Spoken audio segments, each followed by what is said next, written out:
The card was heavy, embossed with gold. Diddy's insignia, a crown, gleamed under my thumb. An invitation to his legendary party. A rush of excitement, a tremor of fear. This was a different world. Days blurred into a frenzy of preparation. The perfect dress, the right shoes. Every detail mattered. I had a glimpse behind the curtain, a peek into a world few ever see. Excitement warred with apprehension. The night arrived. A limousine, sleek and black, waited. Stepping inside, I felt a shift. The world outside, my world, faded away. This was the beginning of a journey into the unknown. The mansion gates loomed, iron giants guarding their secrets. They stood tall and imposing, a barrier between the ordinary world and the extraordinary.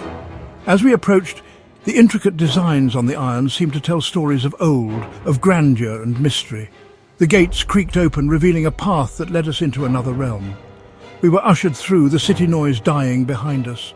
The hustle and bustle of urban life faded into a distant memory, replaced by an eerie silence that was both calming and unsettling. The transition was stark, like stepping from one world into another.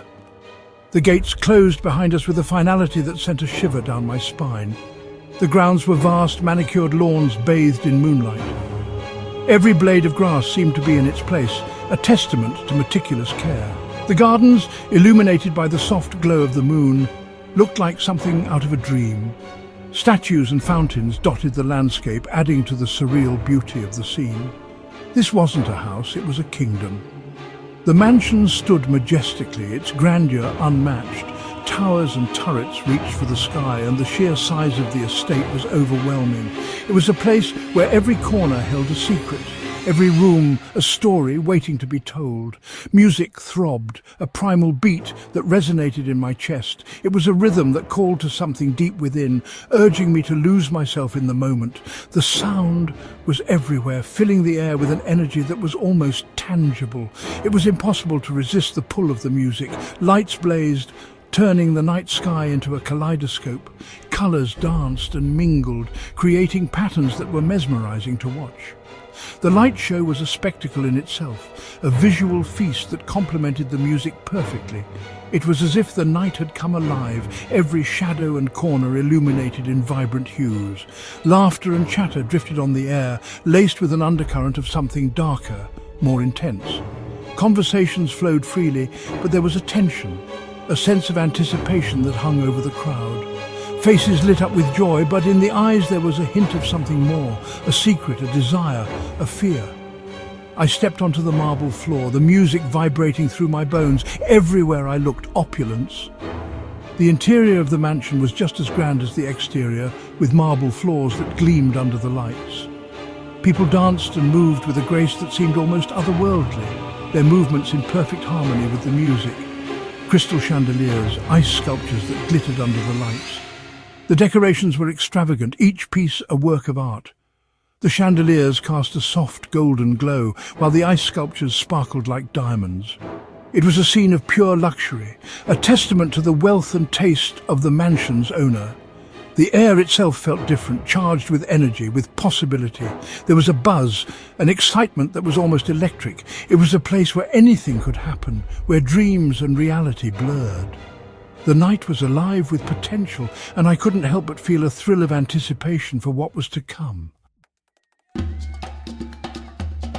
Celebrities, their faces plastered across magazines, moved through the crowd. Models, impossibly tall and beautiful, drifted like exotic birds. The air crackled with wealth, with power. Conversations flowed, punctuated by laughter and the clinking of champagne glasses. Diamonds glittered, competing with the dazzling lights. The music pulsed, urging us to move, to lose ourselves in the moment. I found myself swept up in the current, carried along by the energy of the crowd. The music throbbed, the lights pulsed. For a moment I forgot who I was, where I came from. I was lost in the spectacle. Faces, beautiful and vacant, swam past. Smiles that didn't reach their eyes, polite laughter that rang hollow in the vastness of the room. Behind the glamour, a chilling emptiness.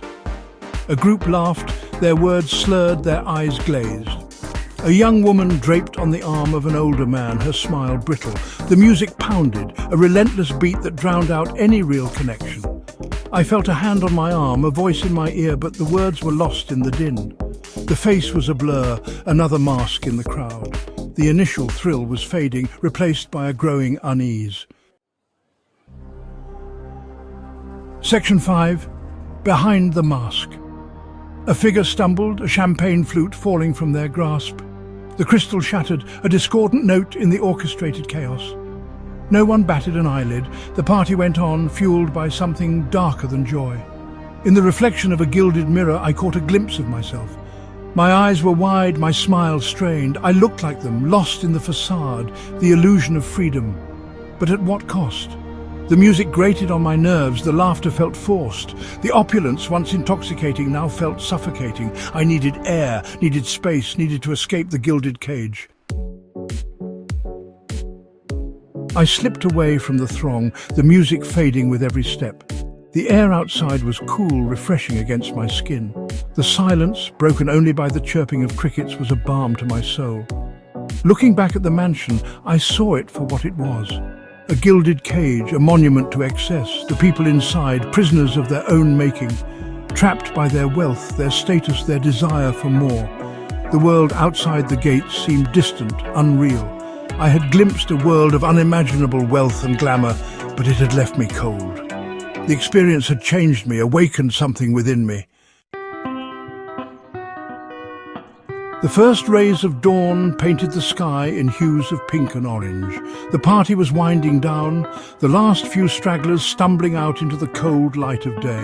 Their faces were pale, their eyes bloodshot. The magic had faded, leaving behind a residue of regret and emptiness. The laughter was gone, replaced by a heavy silence. The party was over, and reality had come crashing back in. I watched them go, each one a stranger, their faces etched with a weariness that went beyond the lack of sleep. They had tasted the forbidden fruit, but at what cost? The price of their souls? The limousine ride back was a blur. The city lights outside the window streaked past like fleeting memories, each one a reminder of the night that had just unfolded. The hum of the engine was a constant, a background noise that seemed to echo the emptiness I felt inside. The city streets, once familiar, now seemed harsh and unforgiving. The neon signs and streetlights cast long shadows, creating an eerie landscape that mirrored my internal turmoil. Every corner, every alleyway seemed to hold a secret, a story of its own, adding to the weight I carried.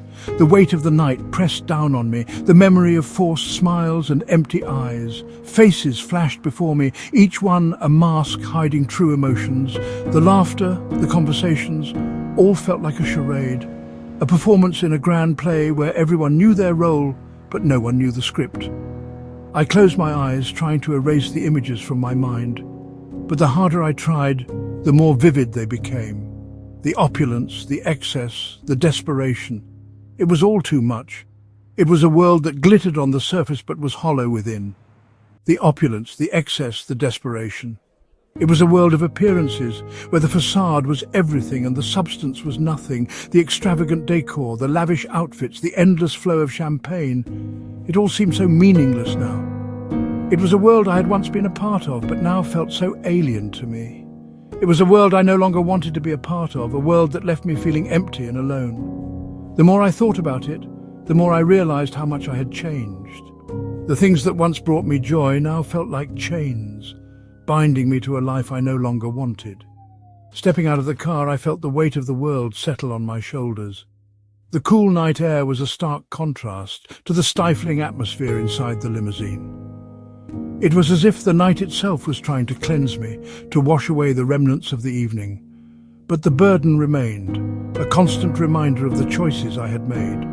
The experience had changed me, left an indelible mark on my soul. I knew I could never go back to the way things were. The night had shown me a side of myself I had never seen before, a side that was both frightening and liberating. It was a revelation, a moment of clarity in the midst of chaos. I had looked into the abyss, and the abyss had looked back. It was a moment of reckoning, a confrontation with my own demons. And as I stood there, staring into the darkness, I knew that I had a choice to make. To continue down the path I was on, or to forge a new one, free from the weight of the night. Life went on, as it always does, with the relentless march of time. The city streets were filled with the hustle and bustle of daily life, people moving with purpose, each lost in their own world. The sun rose over quiet towns, casting a golden hue over the rooftops, signaling the start of a new day. Clocks ticked on walls, a constant reminder of the passage of time, of moments slipping away, never to return. The memory of that night, however, lingered like a shadow that refused to fade. It was a night filled with opulence and grandeur, yet beneath the surface there was an emptiness that was palpable. The flickering candlelight cast long shadows, mirroring the thoughts that raced through my mind. I found myself gazing out the window, lost in contemplation, trying to make sense of the emotions that swirled within me. The party had been a spectacle of wealth and glamour, with people mingling, laughter echoing through the grand hall. But as the night wore on and the guests departed, the emptiness of the ballroom became evident. Discarded champagne glasses and remnants of the celebration were all that remained, a stark reminder of the hollowness that lay beneath the surface of such extravagance. It was in the quiet moments that followed that I found clarity. A smile while gardening, the joy of friends laughing over a simple meal, and the serene beauty of a sunset over a calm lake. These were the moments that brought true happiness, moments that couldn't be bought but were earned through genuine connections and simple pleasures. I carried the lessons of that night with me, a newfound understanding of what truly mattered. Walking reflectively in a park, holding a meaningful keepsake and watching the sunrise over the cityscape, I realized that the most valuable things in life were often the simplest. There was a newfound appreciation for the simple things in life. The warmth of a cup of coffee in the morning light, the laughter of family playing in a park, and the beauty of a blooming flower. These were the moments that brought true joy and contentment. The warmth of a genuine smile, the laughter shared with friends outdoors, and the joyful grin of a child. These were the moments that filled my heart with warmth and reminded me of the importance of true connection. The comfort of true connection, the embrace of friends, the touch of a loved one's hand, and the joy of family gathered around a table. These were the moments that brought true fulfillment. The realization that true wealth lay not in material possessions, but in the richness of our experiences and the depth of our relationships. The empty luxury store, the expensive watch, and the abandoned mansion were all symbols of a life that lacked true meaning.